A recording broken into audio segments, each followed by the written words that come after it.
Back with us here from the arena, Sam Sarmenta, Ronnie Magsano, and Andrew Mulia taking care of your Game 2 coverage. And look at those numbers.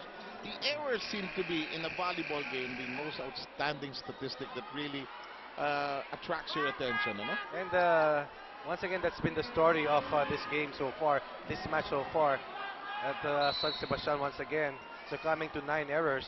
And as a result, UST sailing away in the third set, courtesy of the exploits of Isa Maiso. Have you noticed that UST, because of the rotation, they always start going to Caballero? They're hoping she'll get going, and then she'll be a defensive problem for the other side, but unfortunately she missed out on that shot. So it is San Sebastian on the board quickly. Jaus de Maculangan. That's the 4th touch. And this is the way to start this set for San Sebastian after dropping a quick third set, 2-0. And Zheng Guoli has been so successful with her service game here in this particular match. On deck to serve for the Lady Stags. And telling you that if it's Fun Family Pizza, it's got to be Shakey's. Here we go with Caballejo. Rejected. And Maiso was not in the proper spot. They've fallen behind 3-0. At alam mo ba kung sinong nanonood sa atin dito ngayon live? Sino? Si Ray Evangelista kasama yung dalawa niyang, yung twins niya na mga babae that is trying to immerse in this sport para naman makahiligan dahil matangkad yung mga bata. Oo, isali mo nga doon sa camp. Sabi mo kay Ray, may camp ang Shakey's video. Tama, maliit pa masyado.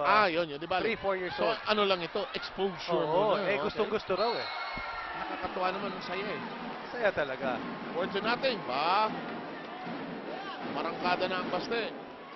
At yan ang kailangan nila. Once again, Zheng Guoli proving to be a thorn on that side of the floor para dito sa UST. This is the best start of San Sebastian in the game. Caballejo whips it down. 1 of 3 is not bad. That's 33%. And more importantly, she puts UST on the board here in the 4th.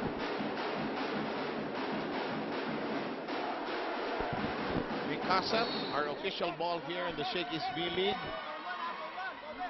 Rhea de Maculangan, a moment to ponder on that Mikasa ball.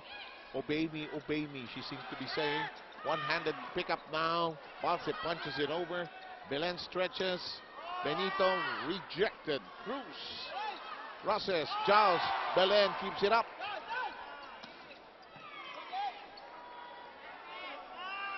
Maiso. Roses. Hello. At meron pang nagpe-play-by-play dito sa aming likod. Of course, they favor UST, which certainly enjoys the support of majority of what we have inside the arena at San Juan. 2 serving 4, Di Maculangan once again for UST. Belen. Buhay pa. Hello. Yung sipa, pwede yun. Pwede yan. Caballejo, looked long, but Wally was committed. At least na-recover ni Wally. Smart piece of not calling anything by the officials. That's allowed. That's correct. And right now, San Sebastian, after that 4-0 advantage, they gave up 2 quick points. They're back in the lead, 5 against 2.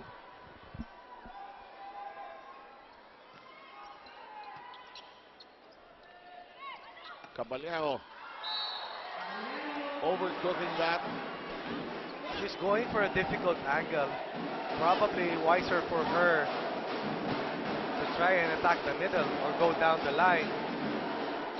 I think USD also entered this game. They knew it would not be easy. They'd have to craft it and carve this out on their own. They're going to grind this out. Ooh! Well, last conference, they swept Adamson in the finals to annex their 5th title overall. But ngayon, this is a different team that they're facing. This is San Sebastian, one of only 3 teams who have tasted the title in the history of the V-League. The other team, of course, is De La Salle.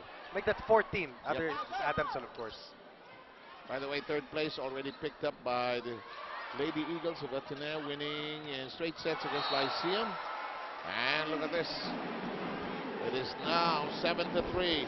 Finally, Joy Benito gets one over the blockers of the Tigers. And that could be a good sign here for Coach Roger Gurayev if Joy Benito wakes up. Hello. Rotation problem for UST. And it is 8-3. San Sebastian hits the technical timeout mark ahead. Back in a moment.